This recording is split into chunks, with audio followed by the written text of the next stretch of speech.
So hello guys, what's up and welcome back to my YouTube channel. It's me, your girl Barrister Neze, and this is Nezeville. Come. How dare you? No. What is giving you the nerve, the impetus? So I am yabbing my country and you two, you are talking. Who give you permission? Don't you know that a mother hen can stomp its foot on its chick's head and beat the chick and discipline the chick, but go near that chick now? If another person goes to touch that chick, then you will see the mother head in action. So I am busy talking about my country, and you are putting you are choking your mouth, going around in the comment section saying, hey, Nigeria is this, Nigeria is that, Togo, Ghana, you follow talk, Tanzania, you chook mouth, Botswana, even you, hey, Cotonou, you self-join, hey, Benin, you self-join. You know the fear face. You know the fear giants of Africa. Lele. It's alright.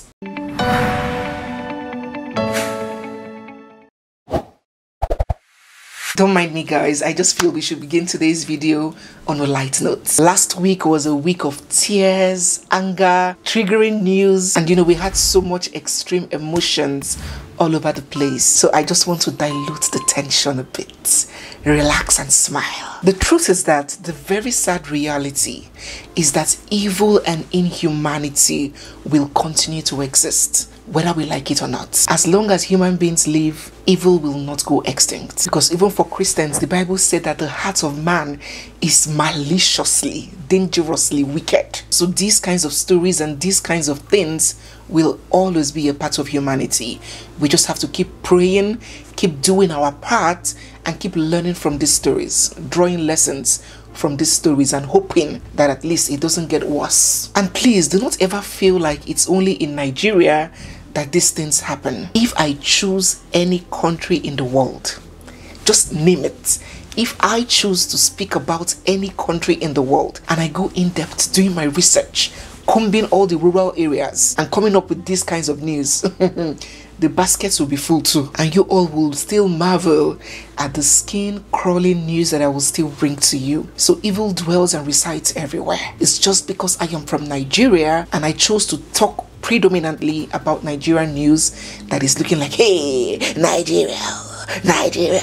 No, it doesn't mean that it's all bad and evil in my dear country. There is still a lot of beauty that comes out of Nigeria. So yes, last week was not such a good week for a lot of us. We covered a lot of heartbreaking stories, but many people were especially saddened by the stories of the two 10-year-old babies. What a coincidence. The two little girls are both 10 years. So we had the first story of the 10-year-old baby that was sexually assaulted by a Nollywood costumier stroke actor, Prince Onyewere, who took advantage of her on set and raped her. And we also had the story of the 10-year-old help who was gruesomely brutalized by her madam, Ada. So in today's video, I'm going to give us updates on the two stories. On the 10-year-old help, you will recall that barrister and businesswoman Mrs. Adachukwu Chukelu Okafor had taken this 10-year-old girl from her guardian, and she had instructed the girl, Happiness,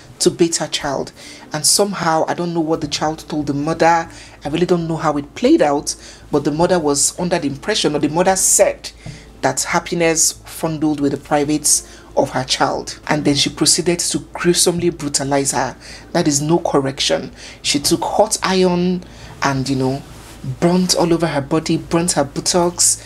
She used a broken bottle to, you know, scar her face. She beat her, tied her, locked her up in a room and starved her of water and food, and still went ahead to heat up a knife and, you know, inserted it into the private area of this girl, burning everywhere, you know, unrecognizably. It was a very terrible and gory story. I also informed us that after this news was made public, after this baby's guardian took her to the hospital and eventually the police got a wind of what was happening, Mrs. Adachukwu disappeared and was not taking her calls, and, you know, nobody could find her until the federal government, through the Ministry of Women Affairs, had to wade into the matter and declared her wanted, placing a 2 million naira bounty on her. When she saw that she has been declared wanted with a bounty on her, she knew how dangerous that could be in a country like Nigeria. I bet she perceived how risky that could be for her life, so she turned herself in. Happiness, the baby, is currently receiving treatment, intense treatment at the hospital, and thanks be to God, she is said to be recuperating fast from her many injuries. Many government officials, both from the state level to the federal level, have been paying her a visit at the hospital and pledging all sorts of support, one support after the other. And let us just be hopeful that they will make due of all their pledges and their commitments. So the little girl had now spoken about the incident for the first time, and according to her own narration was not too far from what is already making the rounds from what I already reported. She said that she began living with her madam, Mrs. Ada, on the 5th of January last month. And according to her, within just a few weeks of living with her madam, the madam had used a hot iron on her, hot knife, broken bottle, all sorts of unimaginable dangerous weapons. She confirmed that Mrs. Ada had accused her of touching her child inappropriately and then proceeded to met out all these injuries on her for that reason. She said that when Mrs. Ada was done torturing her, Mrs. Ada burnt all her clothes and sent her back to her guardian naked. What a very sad and traumatic experience. Personally, I believe that anybody that would conceive doing that kind of thing was not normal even before that incident happened, because as a normal mother, as a normal human being, and a child misbehaves or does something, let us say the child actually did something atrocious, the first impulse will not be those kinds of things. Do you understand? Even if you want to spank the child or you want to act angrily, I don't think a normal human being's anger will just gear towards sharp knife and sharp bottle and sharp objects. I don't understand how some people reason or behave. Well, let's proceed with the updates. Well, it's also good news that the governor's wife, that's the wife of the Anambra State Governor, in person of Dr. Noye Soludo, has directed the State Commissioner of Women's Affairs and Social Welfare to take over the case completely. Like to completely, be in charge of happiness, her welfare, her hospital bills, everything about her care, even after she's discharged. So what that means is that she's now government property. So let us hope that she'll be well treated, cared for, and discharged. And life after this ordeal will be a lot better than, the life she knew before it. So let our moods be lightened by the knowledge, or should I say by the hope, that little happiness will be catered to and cared for going forward. Another update now is that after Mrs. Ada turned herself in at the police station, she has now officially been charged to court. The court case has been opened, so she has been arraigned. She appeared before a magistrate at the Children Sexual and Gender-Based Violence Court, sitting there in Oka, and she was arraigned on a 2-count charge. I know that one of the offenses that she's being charged for is covered under Section 4, subsection 1 of the VAP Act. The VAP, that's the Violence Against Persons Act. Let us read that offense so you can know what Mrs. Ada is up against. It says, a person who willfully causes or inflicts physical injury on another person by means of any weapon, substance, or object commits an offense and is liable on conviction to a term of imprisonment not exceeding 5 years or a fine not exceeding 100,000 or both. Okay, I hope you understand the legal language here. So she can either be, for this offense, this is just one, she can either be convicted to 5 years imprisonment, or there's an option of fine of 100,000. So the judge can either choose to convict her to a jail term or choose to make her pay a fine, or the law still has another or have her do the both. So she can go to prison and pay the fine. And there's another offense which I'm not very sure of. I'll have to clarify that. That one also comes with its own punishment. So in a trial, a judge can either choose, if there are more than one offenses in a charge sheet, maybe someone is sued for this, okay, you'll be convicted separately for each offense, right? And the judge can either choose that this jail term will run concurrently or consecutively. So if a person is convicted for this offense 5 years and the second one 5 years, and the judge believes that that offense is so grave, this person does not deserve justice to be tampered with mercy, the judge can prescribe that both jail terms will run consecutively, meaning after she finished serving the first 5 years, she will now start serving the second 5 years, making it 10 years. But the judge also, in their wisdom, can also prescribe that the jail term runs concurrently, meaning together. So as she's serving the 5 years for this offense, that 5 years is also counting for the other offense, meaning that the total years will be 5 years put together. I hope you understand me. So there's the concurrent and there's the consecutive. You do not even need to tell me in the comment section. I saw your anger, I saw your rage. If I ask you now, which would you suggest if you were the judge? Would you suggest a concurrent jail sentence or a consecutive one? I already know your answer, but still drop it in the comment section what you really believe that this woman deserves. Well, Mrs. Ada, after the charges were read to her, after she was officially docked and arraigned, and the charges were read to her in a language that she understands, the next step of the trial is for her to take a plea, which is either answering guilty to the charges or not guilty. And Mrs. Ada has taken her plea and she answered not guilty to the offenses. I'm sure some of your jaws would have dropped like, what? What does she mean not guilty? So who did that to the child? What does she mean she's not guilty?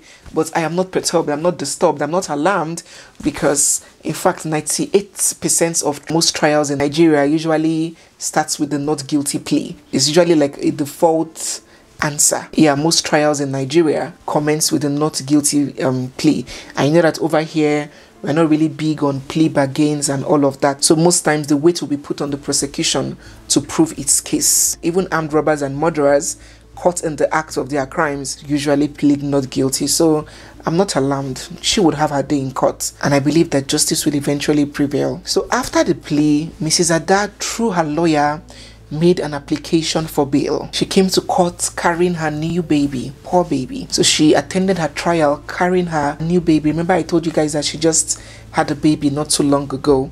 You know, I believe that that move was to garner sympathy from the judge and from other people. So she applied for bail so she can at least attend her trial from home, especially considering the fact that she might be nursing, she might be breastfeeding.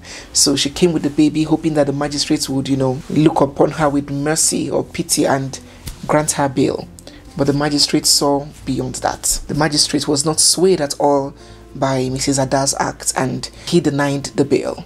So the baby was taken from Mrs. Ada and she was whisked off to prison, from where she would be attending her trial. Whew. She is in trouble, trust me. She is in big trouble. Well, we'll keep our eyes on that, and as the case proceeds and as we make progress on it, I would always inform you up to the level of judgment. So briefly, before we bring the video to an end, let us just touch on the other story, the other case of the 10-year-old baby who was sexually assaulted by Prince Onyewere, the Nollywood costumier stroke actor. So you will recall all the efforts that we have made and all the steps that we have taken, including calling out the Delta State Police Command on social media, on Instagram, and we caught the attention of the Police Public Relations Officer, DSP Edafe Bright, who revealed that the police did everything they could, but the child's parents insisted on withdrawing the case, and the reason they gave was very funny. Not, you know, I was very upset about the reason. Assuming I saw, oh, I don't want my child to be stigmatized, I don't want the negative exposure, I want to protect her identity, the shame and all of that, I would have said, okay. True to that, some parents want to protect their children. Yes, it's not right to take that step, but it might be understandable. But the reason we saw in that affidavit was very, you know, stomach churning, when the mother was like, she has forgiven Prince so he can turn a new leaf. Everybody has a chance to repent, and, you know, just saying bearish. So it was so painful to see that. And the police PPRO spokesperson published the affidavit and published all the text messages he was sending to the baby's mother, and the mother refused to show up. But that was no excuse. I still, you know, took it up with him, and let me just read out to you my response to him. I told him, I tagged him and told him, "Dear Edafe Bright, many thanks for your update. I understand that in reality it may be difficult to pursue a case without the interest or support of the victim stroke victim's family. Yet the law is quite clear on how this should be handled. This affidavit and withdrawal in its entirety is ultra vires. No individual has the prerogative to withdraw a criminal case. The police owes it to the society to rid it of criminal elements. If it were murder, would we still have accepted a withdrawal? If this mother refuses to show up, she can be subpoenaed in the course of the proceedings. I am willing to support her cause. Please reach out to her again. She must be enlightened. It is your duty, sir. Thank you. And you know, after I generated that hit and conversation, DSP Edafe responded again, and this time he said, I can't tell you guys what we are doing about it because they may get an idea and it might jeopardize the investigation. Just relax. And well, I was happy to hear that feedback, that you know the case is still open and the police is doing something about it, and his word is out there and he can be held to it. It was a relief to know that, because the police, the DSP cannot sit there and tell me, a lawyer that knows how the system works, that knows the law that are in place, that are in existence, to check these kinds of things and tell me that the lady refused to come. There is something called a subpoena. It can either be a subpoena ad testificandum or a subpoena duces tecum. The ad testificandum subpoena is a subpoena that the court gives to somebody, compelling the person to come and give testimony of an incident. Ad testificandum, you come and give testimony whether you like it or not. It's not your discretion. It's an order of the courts that must be obeyed. And of course, we have the subpoena duces tecum, where the court can compel you to come and show a document, come and give proof of a document that you know of or that is in your possession. So it was so refreshing to hear the police officer say that the case is still very much on board and they have plans to tackle it, instead of, you know, issuing a public statement saying that the mother does not want it. It's way beyond the mother. It's way beyond any individual. This is a crime, and it's the police's responsibility to ensure that other people are not hurt. Because when you release a criminal into society, you put the life and safety and security of others at risk. It's not just about the person that has already been hurt. So these are the two progress reports on the two cases of the 10-year-old children. I believe that we are making progress, headway on the both of them. I wouldn't let go of the story or the case. I will keep following up. I'll keep doing my underground and my background work, and hopefully, God willing, the two kids will get justice. So guys, yes, we have come to the end of today's video. If you're new here, you're seeing me for the first time, or if you've been watching without subscribing, don't forget to hit the subscribe button, give this video a thumbs up, drop all your comments. Case of Ada, the bail that was denied, everything on that case, drop in the comment section, as well as the case of the 10-year-old actress. Drop all your thoughts, feelings, and everything down below. Don't forget to also turn on your bell notifications, very important, so when I post a new video, you will be the first to know. Thank you again, guys. It's me, your girl Barrison Nesse, and this is Nezeville. I'll see you guys in my next one. For now,